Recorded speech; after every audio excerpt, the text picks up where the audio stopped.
Quiero manifestarles que es un placer para nosotros y estamos muy complacidos de la invitación de ANAR y de la Asociación Colombiana de Gastroenterología para discutir en esta conferencia cuál sería la forma de hacer un diagnóstico actualmente para detectar Helicobacter pylori.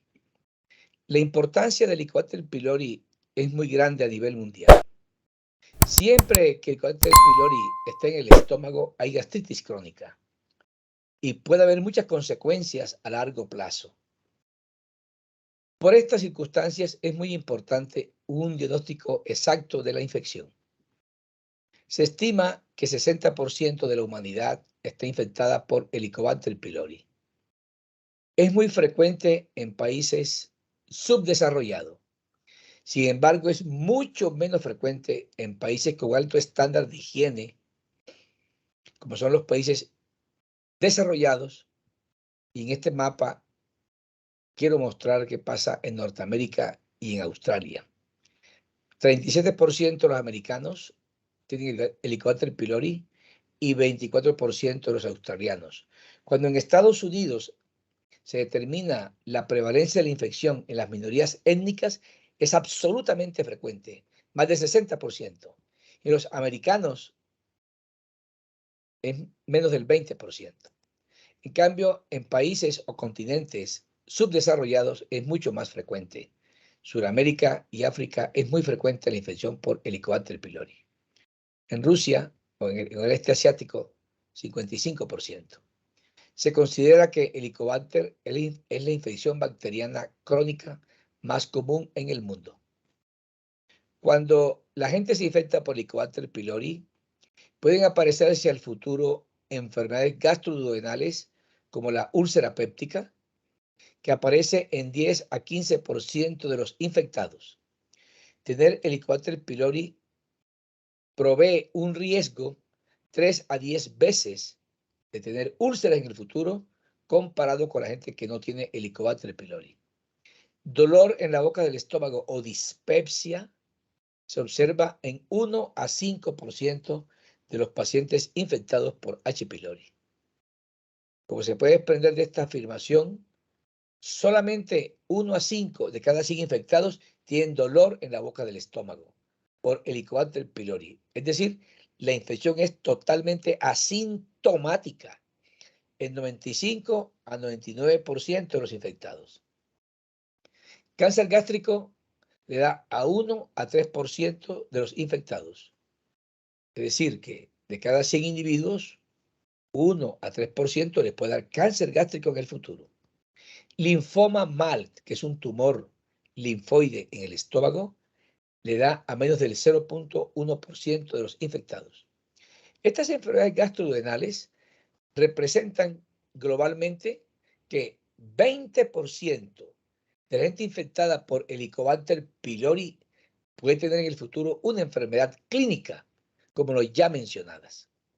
Y también puede producir enfermedades hematológicas, como anemia ferropénica, anemia por deficiencia de vitamina B12 o trombocitopenia inmune. Cuando se cura el Helicobacter pylori con antibióticos, el individuo se le curan las úlceras por Helicobacter pylori. Se cura el linfoma MALT de bajo grado de malignidad, que sea superficial. Se mejoran las anemias por falta de B12, de hierro, se mejoran las plaquetas. Cuando se cura el Helicobacter pylori, se evita que la gastritis, que antes era en el antro, ahora sea gastritis total en la gente que toma inhibidores de bomba de protones. Disminuye el riesgo de úlceras pépticas en la gente que está consumiendo AINES.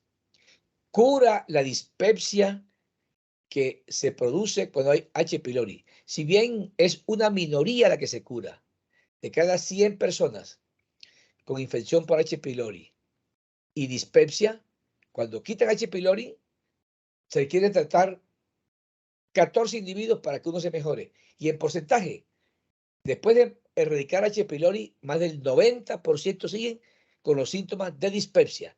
El mensaje es que cuando uno erradica el Helicobacter pylori o lo cura, uno no está buscando que se quite el dolor abdominal, porque puede ser una dispepsia funcional, sino que hacia el futuro no aparezcan nuevas enfermedades como úlceras o cánceres. Y también cura la gastritis, la inflamación del estómago cuando no está avanzada esta gastritis. Hay unas circunstancias en las cuales es importante investigar de manera proactiva el Helicobacter pylori. Si alguien tuvo una úlcera péptica, hay que investigar el Helicobacter pylori. Si hay un linfoma del estómago, hay que buscar el Helicobacter pylori. Si hay una historia de un cáncer gástrico resecado en el pasado, hay que buscarlo. En pacientes con dispepsia, o sea, dolor o malestar en la boca del estómago, y si el individuo tiene 50 años o más, en el mundo desarrollado, le hacen endoscopia y le buscan el Helicobacter pylori. En Colombia, a los 35 años hay que hacer endoscopia y buscar H. pylori cuando hay dolor en la boca del estómago. Cuando hay un familiar de primer grado con cáncer gástrico, a este individuo hay que investigarle el Helicobacter pylori. En Colombia, pensamos que se investigaría con endoscopia digestiva. Cuando hay una generación, la primera generación de migrantes a países desarrollados, a ese individuo hay que investigarle el Helicobacter pylori, porque estos migrantes tienen alta prevalencia de Helicobacter pylori.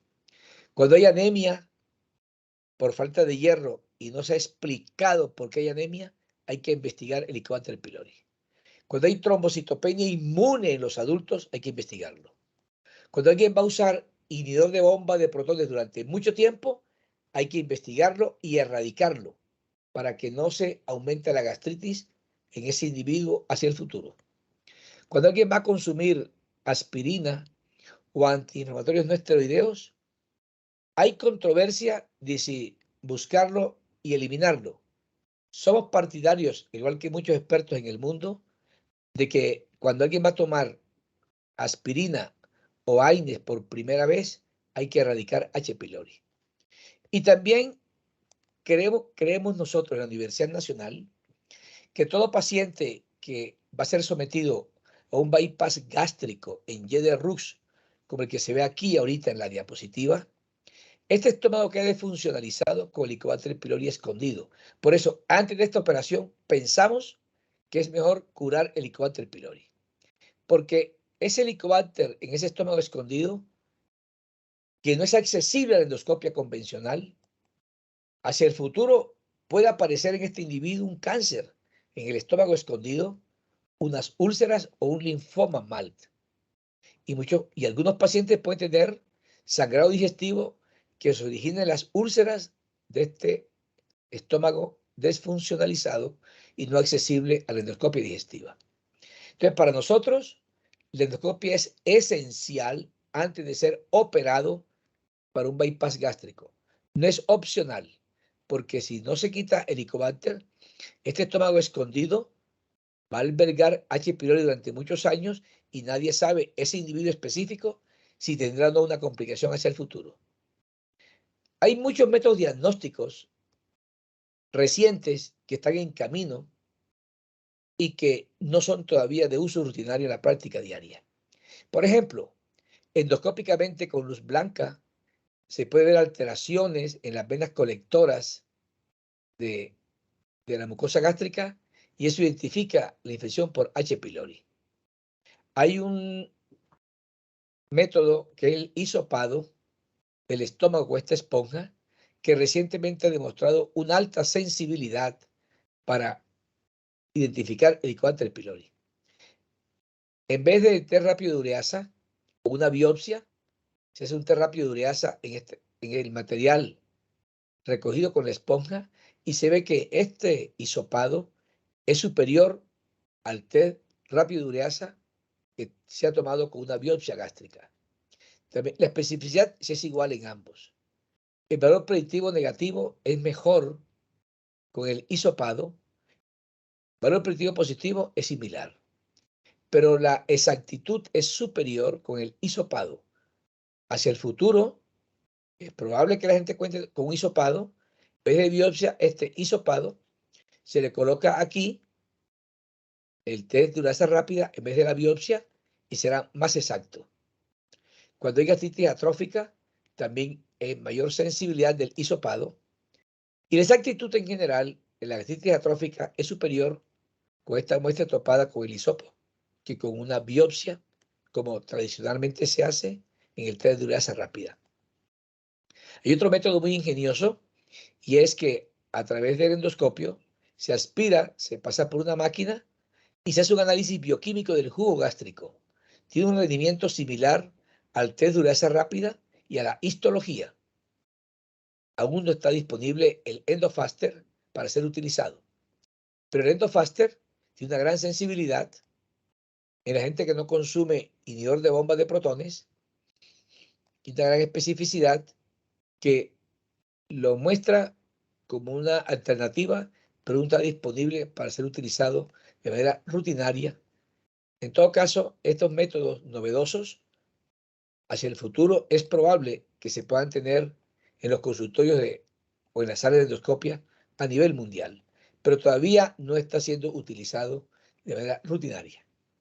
Otro método diseñado por el profesor Manfred Steiner es un test de urasa rápida o un test rápido más bien en sangre para identificar el Helicobacter pylori.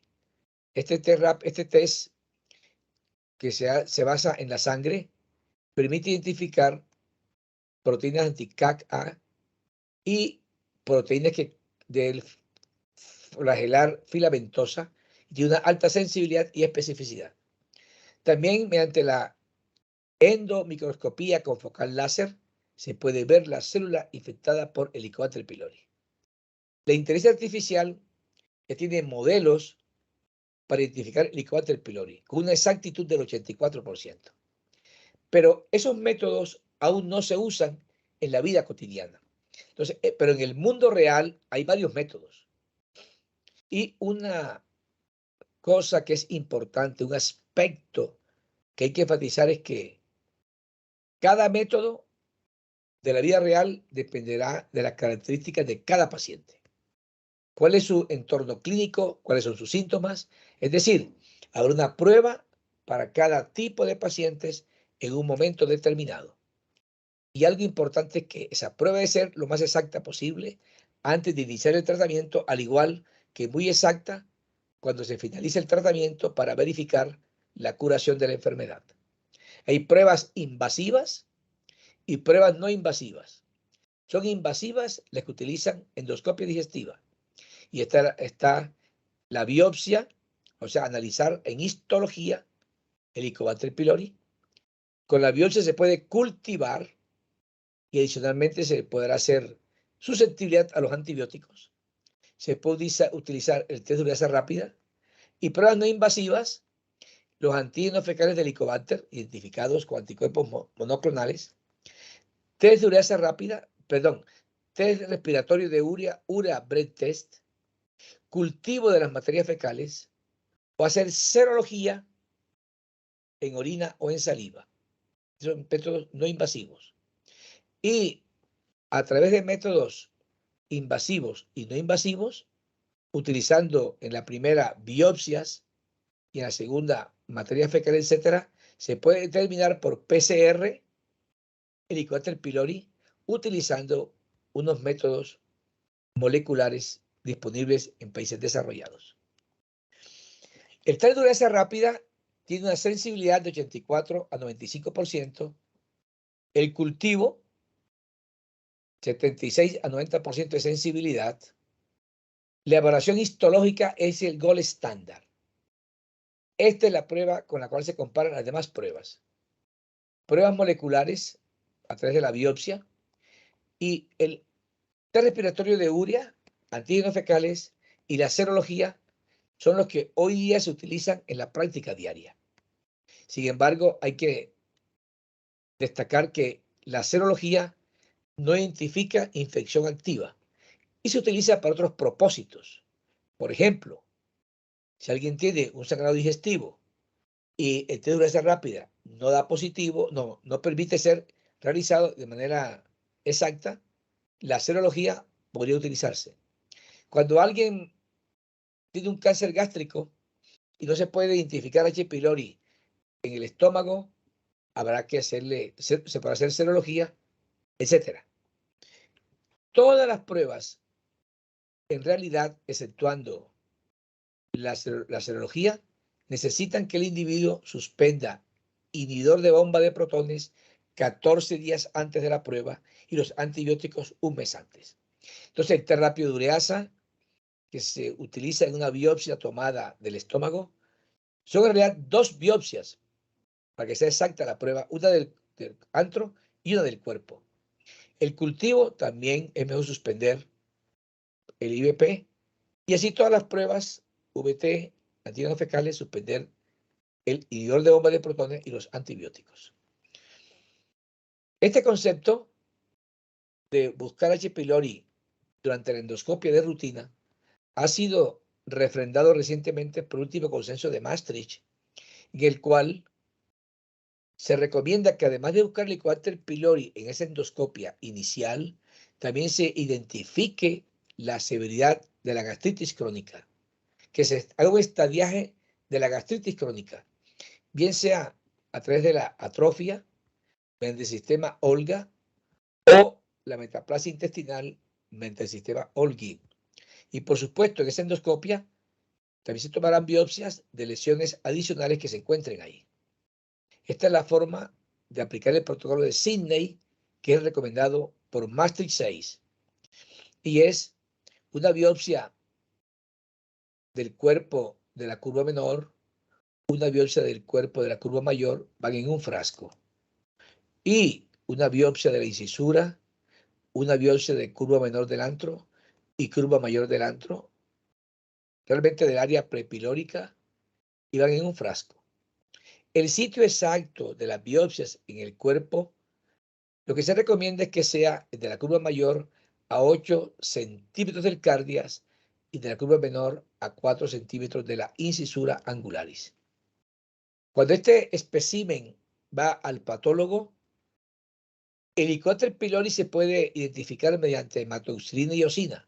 Sin embargo, si ahí no se ve, habrá que usar otro método de correlación como el GIMSA, que es más sensible, y si ahí no se ve, se puede usar correlación de plata, incluso métodos moleculares para buscar el Helicobacter pylori. Si la biopsia, entonces, cuando se envía para que se investigue el Helicobacter pylori, no basta la hematoxilina y eosina, hay que hacer más correlaciones. Después que el individuo ha tenido tratamiento para curar la infección, es necesario verificar que la infección fue curada. Y voy a reenfatizar entonces que para verificar la curación no se utiliza la serología, porque la serología no identifica infección activa.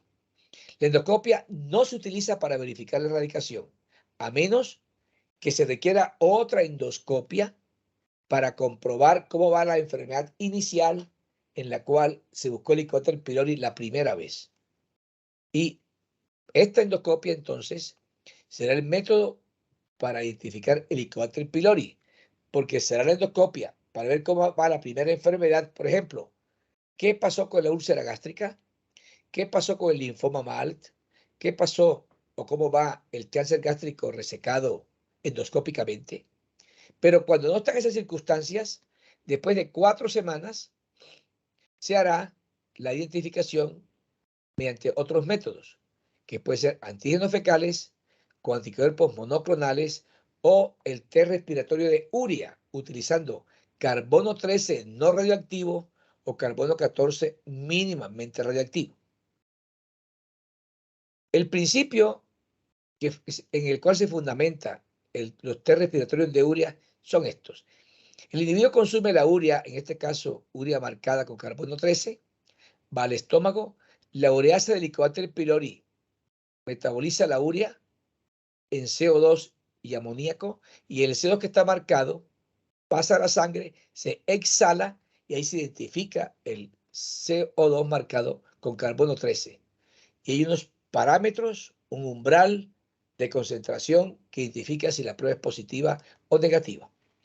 Es muy sencillo de hacer y hoy día, en Colombia por lo menos, tenemos un aparato muy simplificado que permite utilizar carbono 13.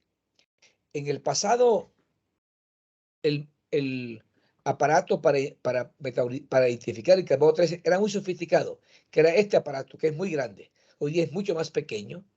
Este es un espectrofotómetro de masa. Este es un aparato muy pequeño que cabe perfectamente en el consultorio y puede procesar 4 muestras en 2 minutos.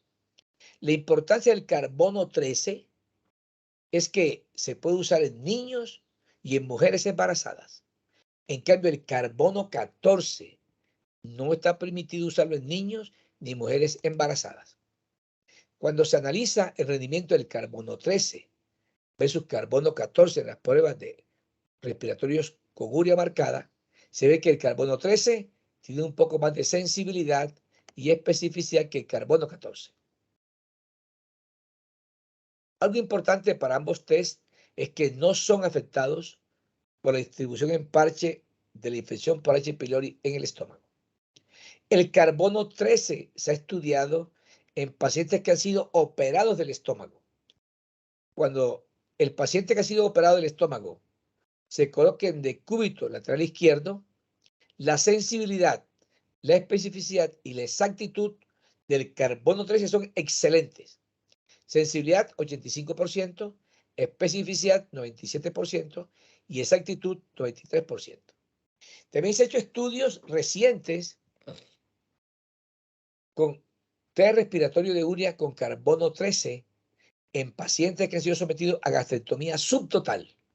Este remanente gástrico infectado por H. pylori se puede estudiar con el carbono 13. Con el carbono 14 no conocemos estudios, pero por lo menos en esta revisión sistemática y metaanálisis se hicieron estudios utilizando carbono 13. Tiene una gran sensibilidad, especificidad y un área bajo la curva del 92%. Maastricht 6 recomienda carbono 13 para verificar la curación de la enfermedad. Y asimismo, el consenso belga publicado este año recomienda carbono 13.